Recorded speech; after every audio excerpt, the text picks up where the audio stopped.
What's up YouTube, Jared Juggernaut1 here, and it's time for another list, basically. Well, you guys know what this is. As you can see, I'm on the list for the Storm of Ragnarok set. This is going to be once again the 10 cards that I think you guys should be most concerned about acquiring from this set. Now, as you guys have seen in previous videos, I kind of based this list on two things. Number one, the rarity of the card, or three things I should say. Number one, the rarity of the card. Number two, the value that the card is expected, the value of the card, it's expected to be worth. And three, which is even more important, how useful it's going to be, because that can also make a big difference. And that's why this card is on this list. Number one is going to be DD Sprite, and this is in no particular order.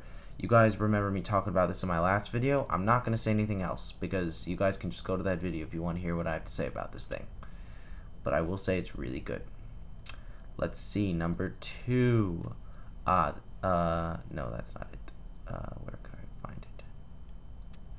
Yes. To my surprise, there's only 2 Six Samurai monsters that I really should be mentioning on this list, because the rest I think are supposedly going to be common. That could change, but this is what I've heard so far. Kizan. This thing is another Grandmaster, except it's more like Grandmaster on steroids. It's a Grandmaster that you can special summon easily, but you can also normal summon it as well, and you can have more than one of it on the field. You all know how ridiculous this card is. There isn't much to say, as with the next card I'm about to talk about. The legendary Six Samurai, where is it? God, here we go. Xian. You guys know why this card is ridiculous. You know why it speeds up the deck. This will be talked about in another video, but basically this thing's amazing. I really don't want to talk that much about the Six Sands because I really don't like them.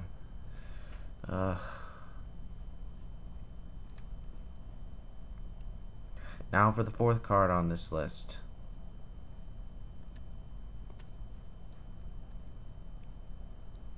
Which is going to be, darn it, the Karakuri Steel Shogun MDL 00X Burrito. This is the level 8 Karakuri Synchro monster. Now this thing is, personally in my opinion, it is probably better than the other Synchro monster, but people have their own interpretations. It requires one tuner and one or more non-tuner machine type monsters. When it's synchro summoned, you get another Karakuri monster from your deck, just like you did with the other Shogun. And when once per turn, when the battle position of a Karakuri monster is changed, you get to draw a card. This card creates some excellent draw power. It doesn't have the control aspect that the other Shogun had, but still, it's very good if you think about it.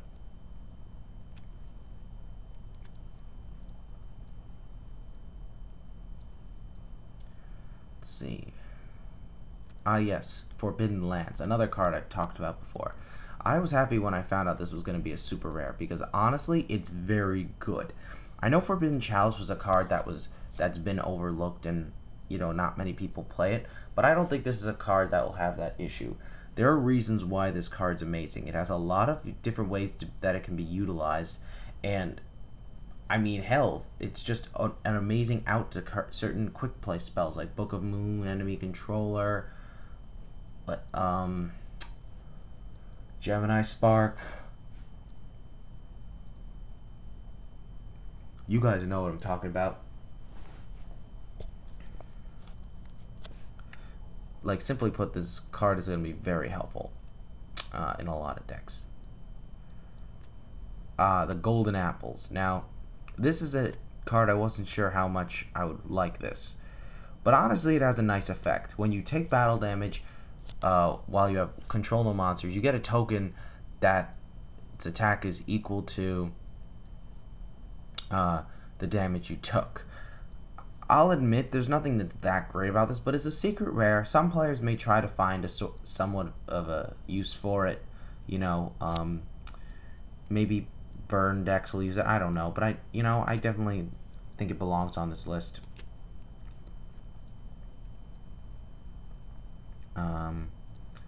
I believe we're up to number 7, if I'm correct. Yeah, 7. 7 is going to be Scrap Breaker. Scrap Breaker is very good. Some people say it's utter garbage, but it really isn't. This is a card that that is just like another Scrap Storm, only better. It's like being able to Scrap Storm, but you get a... Well, okay, that's kind of an exaggeration, but let's think about this for a second.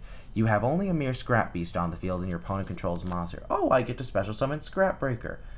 And I have to destroy my beast. But wait, I get Chimera back from my deck.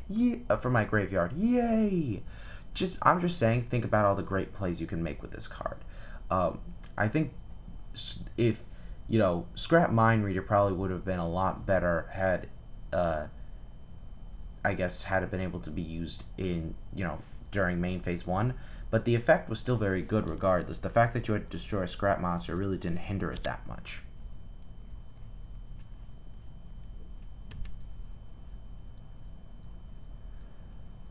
Next, Chaos Hunter, and I know some people are going to strongly disagree, but I really like this card, not going to lie.